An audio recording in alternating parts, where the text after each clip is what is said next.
Hello guys, JK technical classes के YouTube channel में आपका स्वागत है। आज हम नया टेंस फ्यूचर टेंस स्टार्ट करेंगे। पास्ट तक कंप्लीट हो गया तो फ्यूचर का पहला रूप चलेगा आज। First, future indefinite tense. Future indefinite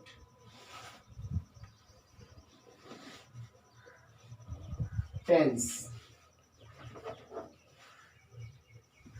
future indefinite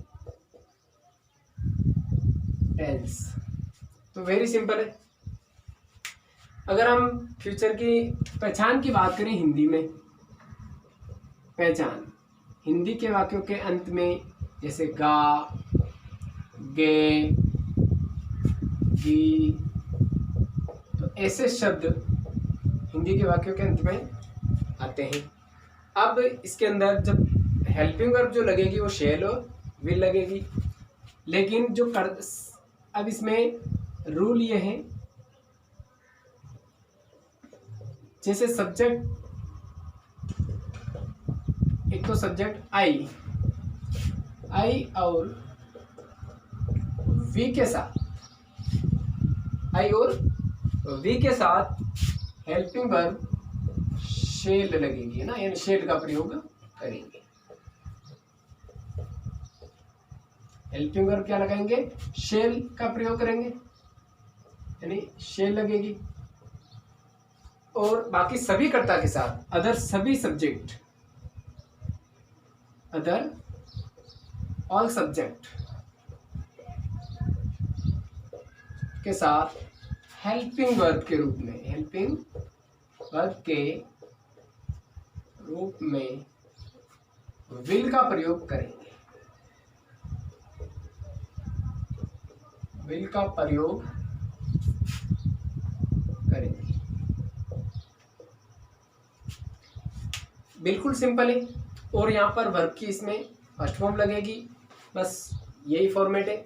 अब इसका अपन फॉर्मूला बना लेते हैं और फिर इसका एग्जाम्पल भी समझेंगे। आप वीडियो के अंत तक बने रहें ताकि आपको अच्छे से समझ में आ जाए। और प्लीज़ अभी तक अगर आपने हमारे चैनल को सब्सक्राइब नहीं किया है तो प्लीज़ चैनल को सब्सक्राइब करें और बेल आइकन को भी ज़रूर दबाएं। तो वेरी सिंपल है। जैसे हम इसके फॉर्मूला की अगर बात करें, फॉर्मूला तो अफर्मेटिव पढ़ रहे हैं अपन, अफर्मेटिव, अफर्मेटिव यानी सकारात्मक। तो ये सकारात्मक का नियम है। देखो, सबसे पहले क्या आएगा? सब्जेक्ट आएगा, फिर शेल या विल आ जाएगा हेल्पिंग वर्ब हमारे साथ। यहाँ पर शेल या विल लगाएंगे, प्लस फिर वर्ब की जो फॉर्म लगेगी वो फर्स्ट फॉर्म लगेगी, और ऑब्जेक्ट यदि है तो वेरी सिंपल है। तो हम जैसे इनका कुछ एग्जाम्पल के बारे में समझ लेते हैं। जैसे मैं पत्र लिखूंगा, मैं पत्र लिखूंगा, वेरी सिंपल है। आई के साथ शेल लगेगा, I shall write letter, I shall write letter. तो वेरी सिंपल है। जैसे हम एग्जाम्पल समझ सकते हैं, हम कल विद्यालय जाएंगे, हम कल विद्यालय जाएंगे। तो वेरी सिंपल है। वी के साथ भी शेल लगेगा, we shall go to school, we shall go to school tomorrow.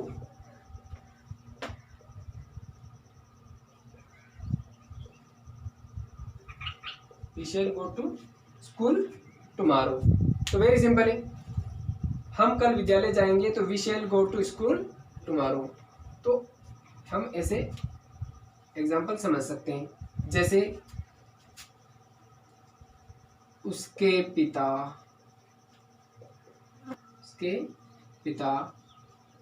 कल जयपुर से आएंगे।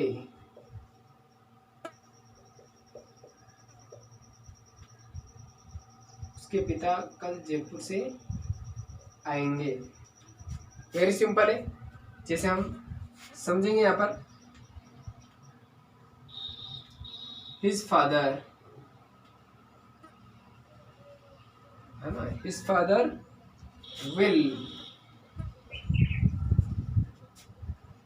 फादर विल कम फ्रॉम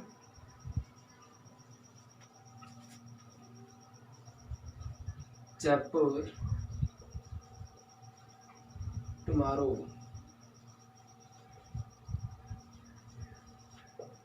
तो वेरी सिंपल है, उसके पिता कल जयपुर से आएंगे। His father will come from Jaipur tomorrow. तो ऐसे हम एग्जाम्पल समझ सकते हैं। वेरी सिंपल है। ऐसे बहुत सारे हम उदाहरण भी समझ सकते हैं। आपको ये फॉर्मेट समझ में आया होगा, आप इनका स्क्रीनशॉट ले सकते हैं। जैसे हम अगर नेगेटिव की बात करें तो बिल्कुल सिंपल है, शेल और विल के बीच में नोट का प्रयोग हो जाएगा। जैसे नेगेटिव समझ लेते हैं। अब इसका तो अपने एग्जाम्पल समझे, जितने चाहे जितने हम सेंटेंस बना सकते हैं। तो वेरी सिंपल है ये।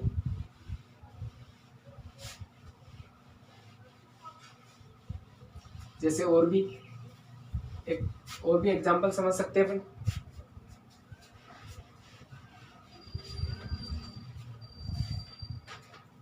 जैसे वे सोमवार को क्रिकेट खेलेंगे। वे सोमवार को क्रिकेट खेलेंगे। वेरी सिंपल है। तो हम यहां पर लिखेंगे they will play cricket. They will play cricket on Monday. Very simple है। ये तो प्रीपोजिशन है, वो तो आएगा ही आएगा। तो वे सोमवार को क्रिकेट खेलेंगे। तो वेरी सिंपल है, they will play cricket on Monday. Very simple है। तो ऐसे हम बहुत सारे सेंटेंस बना सकते हैं। अब हम इसका नेगेटिव समझ लेते हैं। कुल मिला के फ्यूचर इंडेफिनिट बिल्कुल सरल है। बस आई और वी के साथ हम शेल का प्रयोग करेंगे। आई और वी के साथ शेल लग जाएगा हेल्पिंग वर्ब के रूप में। बस बाकी तो वर्ब की फर्स्ट फॉर्म आ रही है, बाकी तो साधारण सेंटेंस की तरह ही है। बस इसकी पहचान पता चल जाएगा बस शेल विल से। तो अब नेगेटिव जो भी हम हेल्पिंग वर्ब लगा रहे हैं, शेल और विल, इनके बाद में नोट प्रयोग कर देंगे। बाकी ऐसा कैसा लिखा जाएगा। भाई सब्जेक्ट हो जाएगा सबसे पहले, फिर शेल या विल। आई और वी आएगा तो शेल लगाना है, बाकी हर कर्ता के साथ हम विल का प्रयोग करेंगे। फिर नेगेटिव है तो नोट लगा देंगे, और फिर वर्ब की फर्स्ट फॉर्म आ जाएगी। फिर यदि ऑब्जेक्ट अगर है तो ऑब्जेक्ट आ जाएगा। वेरी सिंपल है।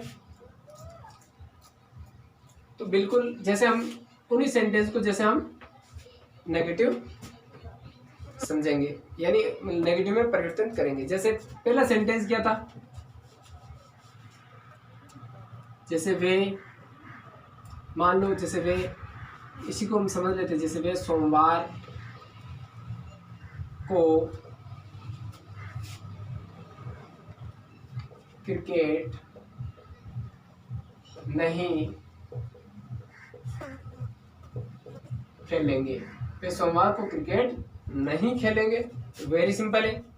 हम यहाँ पर लिखेंगे they will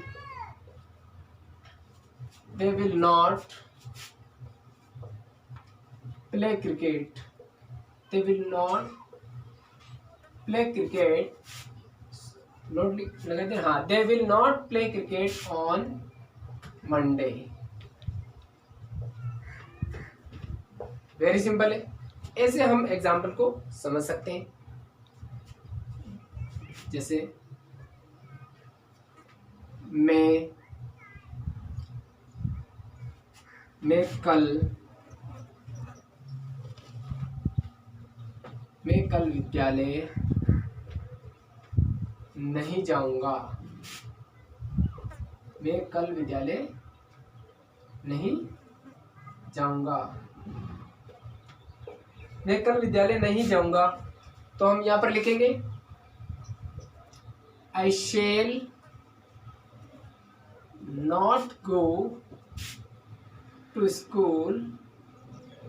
I shall not go to school tomorrow.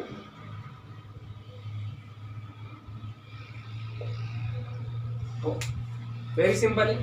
ऐसे हम बस जो भी हेल्पिंग वर्ब आ रही है उसके बाद में हम नोट का प्रयोग कर देंगे। तो आपको समझ में आया होगा। अब हम इसका इंटेरोगेटिव समझ लेते हैं। वेरी सिंपल है। अब इंटेरोगेटिव में जो पहले से पढ़ते आ रहे हैं, बस जो हेल्पिंग वर्ब होती है वो सब्जेक्ट से पहले लिखते हैं। इंटेरोगेटिव में चेंज करने के लिए क्या करते हैं, जो भी हेल्पिंग वर्ब है उसको कर्ता से पहले लिखेंगे, बस वेरी सिंपल है। अब यहाँ पर तो अपने हेल्पिंग वर्ब शेल और विल है, उनको पहले लिख देंगे जो भी कर्ता के अकॉर्डिंग। जैसे हम यहाँ पर इंटरोगेटिव को समझ लेते हैं। इंटरोगेटिव प्रश्नवाचक। अब फॉर्मूला शेल और विल लिखेंगे प्लस शेल विल, फिर सब्जेक्ट आ जाएगा। हेल्पिंग वर्ब पहले ले ली, फिर वर्ब की फर्स्ट फॉर्म, फिर ऑब्जेक्ट है तो ऑब्जेक्ट लिख देंगे। वेरी सिंपल है। जैसे क्या वे कल क्रिकेट खेलेंगे। क्या कल वे क्रिकेट खेलेंगे। हाँ, वेरी सिंपल है। यहाँ पर लिखेंगे विल लगेगा पहले। विल दे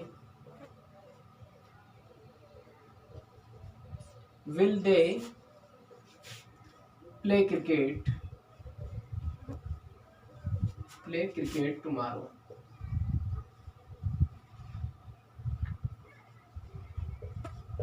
वेरी सिंपल है। क्या वे कल क्रिकेट खेलेंगे, तो will they play cricket tomorrow. ऐसे हम बस कुछ नहीं करना, हेल्पिंग वर्ब पहले लेना है। वेरी सिंपल है।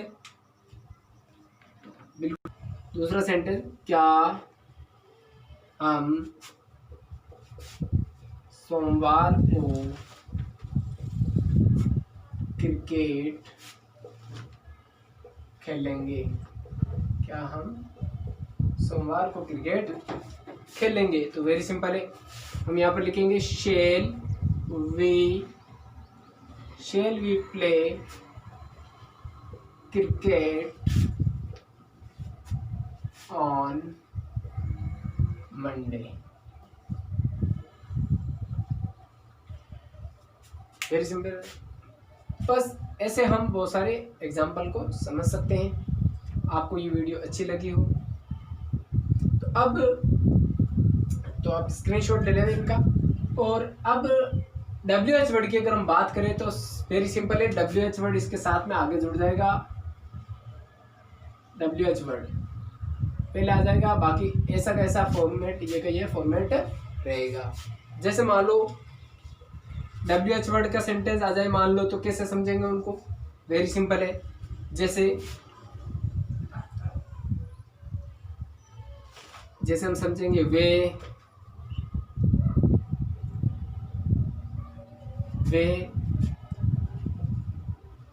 विद्यालय, या फिर हम जैसे समझे वे जयपुर से कब आएंगे। वे जयपुर से कब आएंगे। तो वेरी सिंपल है, हम यहाँ पर समझेंगे कब को वैन बोलते हैं। वैन, अब हेल्पिंग वर्ब वे के साथ will, when will they come from Jaipur, come from Jaipur. Very simple है, when will they come from Jaipur. ऐसे हम तो ये आपको समझ में आया होगा। वेरी सिंपल है, WH वर्ड आएगा तो बस सबसे पहले उसकी देखो, वाक्य के हिंदी के वाक्यों में बीच में जैसे क्या, क्यों, कैसे वगैरह ऐसे जो शब्द WH वर्ड मतलब हिंदी के वाक्यों में प्रश्नवाचक शब्द आते हैं, उसकी अंग्रेजी बनाते वक्त हम उसको पहले लिखते हैं। अब अगर बात करें इंटरोगेटिव नेगेटिव की तो वेरी सिंपल है, कुछ नहीं करना, बस जहाँ हम सब्जेक्ट हैं इसके बाद में नोट का प्रयोग कर देना है। सब्जेक्ट के जस्ट बाद हम नोट का प्रयोग कर देंगे। जैसे मान लो, क्या वे कल क्रिकेट नहीं खेलेंगे, क्या वे कल क्रिकेट नहीं खेलेंगे, मान लो इस तरह से सेंटेंस है। तो इंटरोगेटिव भी है और नेगेटिव है। सॉरी, पहले इंटरोगेटिव चिन्ह के पीछे सारे के सारे पीछे इंटरोगेटिव चिन्ह आएगा, चिन्ह इंटरोगेटिव आएगा। सॉरी, वहां से निकल गया था। इंटरोगेटिव चिन्ह आएगा क्योंकि प्रश्नवाचक है तो जाहिर सी बात है इंटरोगेटिव चिन्ह आएगा। तो विल दे, अब यहां पर नोट लग जाएगा, नोट प्ले। बिल्कुल सिंपल है, क्या वे क्रिकेट नहीं खेलेंगे, तो will they not play cricket tomorrow. बिल्कुल सिंपल है। जैसे मान लो, क्या हम सोमवार को क्रिकेट नहीं खेलेंगे, क्या हम सोमवार को क्रिकेट नहीं खेलेंगे।